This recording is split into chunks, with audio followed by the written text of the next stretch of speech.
There is something called as a genius in a human being. There is a competence here which is capable of what nature did over 1,000,000 years, like that, over the afternoon. If the necessary striving is there, you can make it into your conscious process.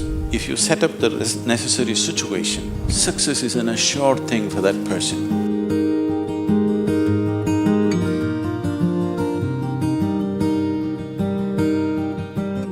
Small things or big things, it doesn't matter. In every single act, a human being longs to be successful. Life is an infinite number of doorways. If you're very diligent, you will open a few of them. If you're brilliant, you'll open many of them. But if you're truly vibrant, then they will open for you. The process of being successful becomes so complex for people that why they're working towards it is generally completely forgotten, and they will start evolving concepts of success, all kinds of concepts. What is being successful? I would like to… Can I tell you a joke? You're looking so serious.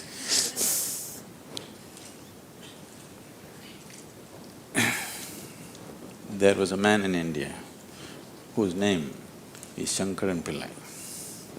Okay, it's like John Smith.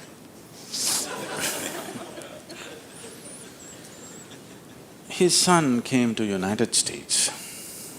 Obviously, an Indian young man means he's a software engineer.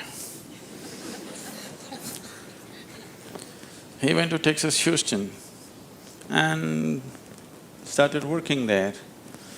Then he fell in love with a white American woman. He struggled because back home, this love affair is a crime. He struggled and struggled, then one day told his mother, then the mother informed the father, and the father exploded. He went back home to convince him, didn't work, because in India, if you have to get married, they're tracing your family tree for 5,000 years.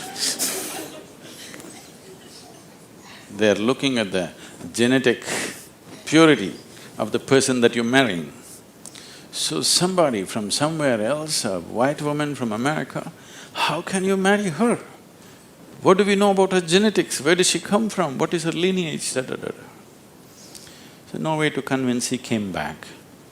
And of course, when he came back again, he fell in love and they went ahead. Then the father disowned. Shankaran Pillai just disowned his son, I have nothing to do with you. But years went by and they had a boy. And the boy's picture from the day he was born, it was on the Facebook, and the wife sticks it in his face, and the little baby, and it is growing up every day and all the things. Slowly, you know, you have disowned the son, but the grandson is a different matter. Slowly, within a matter of 1-2 years, he completely fell in love with this little baby that he has not seen. Things happened and people started coming from America, those who were traveling. Oh, you must see your grandson. You not seen him? Oh, you must see him, this is the fruit of your life. Slowly it caught him. Then he decided he's not going to see his son's face. He'll come to America and only see the grandson's face. And of course he's not going to look at that white woman. Then he came to America and a 7-year-old boy, full of energy, they're living on a small ranch, he's all over the place doing all kinds of things. He completely got washed away by this little fellow. Then this little boy one day said, "Grandpa, come, I'll show you my archery skills." He took him to the barn inside and he went into the barn and there he saw 8 targets, all of them with the arrow in the bullseye. Shankaran Pillai looked at it and then he thought, oh, this is my grandson. He thought of all the great legendary archers of India, you know, Arjuna and Ekalavya and he saw the future, all the Olympic gold medals falling from the sky. Then he asked "From what distance did you shoot?" The boy said, "From 20 yards. "What? From 20 yards, 8 targets, you shot them dead on, bullseye? How do you do this?" Then the boy said, "Grandpa, I first shoot and then paint the target." So, these concepts about being successful can be very crippling. And I've continuously been with people, they've reached a certain point of success and their concepts of success are not fitting, their life is not fitting into their concept of success and it's breaking it and they think something is going wrong. It is not going wrong, they're just getting better, situations are pushing them on, but their concept is breaking up, so they're suffering their success. You will see any number of people going through these kind of things. When we talk about success, I'm sure all of you must be already having plans as to how to unfold this success in your life. Made your plans. Plan is good, but plans again can get caught up in things because you plan from what you know today. Nobody can plan from something that you do not know. Your plan means it is an exaggeration of today as a tomorrow.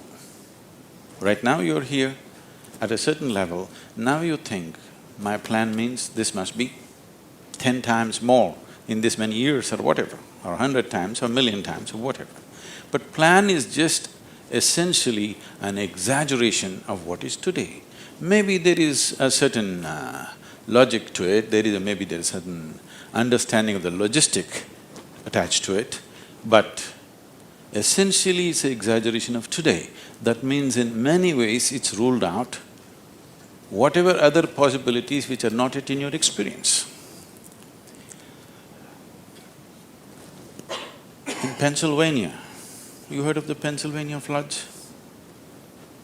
Pennsylvania has floods, It once happened, a big flood came and water started rising in a small town and it rose up to the houses getting submerged. So 2 young boys got onto the roof of their house and they were sitting there. And then they saw a hat going up and down in front of the house. One of the boys asked, "What is that? Why is that hat going up and down?" So the other boy said, "Don't worry, it's my dad. Yesterday night he got into a fight with my mom and took a vow, hell or high water, I'm going to mow that lawn."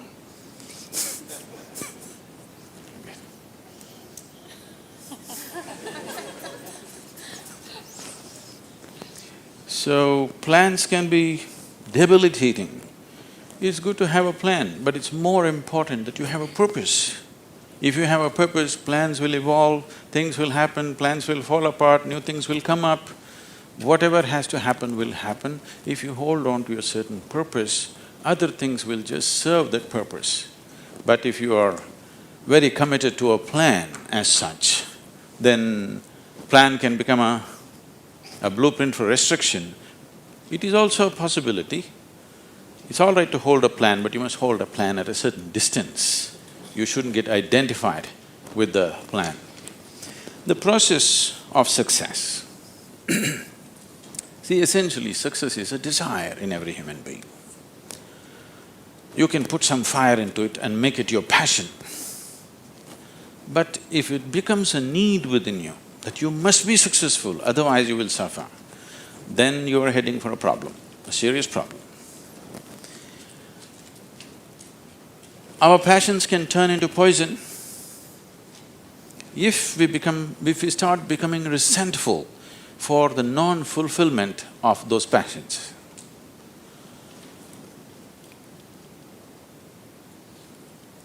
When I say turning into poison, today there's substantial medical and scientific evidence to show that if you become resentful, when you resent something, when you're angry with something, when you're frustrated with something, we can medically today check, we can do a little bit of blood work and show you're actually putting poison into your system. These are poisons that you drink and you hope somebody else will die. Life does not work like that. If you drink poison, you die, and it's fair. It's very fair, isn't it? If you drink poison, you must die. I drink poison, I want him to die. It doesn't work like that. So these emotions always take away the fundamental ability. See, there is something called as a genius in a human being. Every human being has it, every human being touches it at some moment of life. But the question is, how often do you touch it? That's a question. You sparked once in your lifetime. That's not good enough. You must be sparking all the time, isn't it? What is genius? There are many ways to look at it. One simplest way to look at it is, when we say intelligence, we are always thinking logical thought. No, logical thought will be meaningless probably in another 25 years, because your computer may be able to explore all the permutations and combinations of logical thought much quicker and better than you can do. So touching the genius means there's another dimension of intelligence within you. What did you have for breakfast? Chicken in salad. See, he ate a chicken. Over the afternoon, this chicken has transformed itself into a human being. If you ask Charles Darwin, how long does it take for a chicken to become a human being, he would talk in terms of millions of years. Here he is. Over the afternoon, he transforms a chicken into a human being. So there is an intelligence here, there is a competence here, which is capable of what nature did over 1,000,000 years like that over the afternoon. Only thing is, this is an unconscious state of intelligence. Whatever is unconscious, if the necessary striving is there, you can make it into your conscious process. In your conscious process, if this intelligence, even a drop of this intelligence is available to you, suddenly life will spark like it's a magic. What everybody slogs for, you can just simply do it. Now when I say intelligence, always people will think this. If you say intelligence and ask them to show in sign language, they'll also always say this, isn't it? They'll not say this or this or this or this, but one cell in your body is doing more activity than your brain could ever do. One molecule of DNA is doing so many millions of functions in a minute that you can never ever figure it out. Yes or no? So in yoga, in the yogic systems, in the yogic sciences, we never look at anything as mind. There's no such thing as mind. There is a physical body and there is a mental body. So you learn to think through your body.